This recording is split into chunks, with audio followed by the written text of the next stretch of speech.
What's going on, guys? It's Chris here, and I wanted to do a quick review on this Brother printer.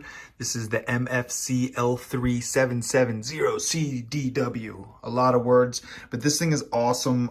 It's wireless. It does lots of different jobs. It is touchscreen, which is really cool. So if you turn this on right here, you got touch screen. You can do fax, copy, scan. Really easy to use. The wireless was very easy to set up, so you can print from your phone, tablets, computers. You can also do a direct connect.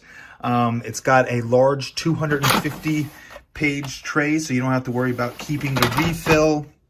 And this thing just prints fast. It's got such a fast print speed time, and it just looks good. You can do color.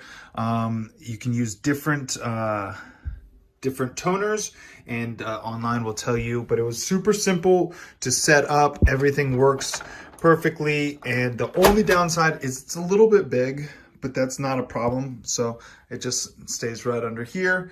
So yeah, I can do pretty much everything: scanning, copying, faxing. Goes really fast with printing. This thing is a beast. I like Brother. They're a great company. All right, guys, thanks for watching. I hope this review helped.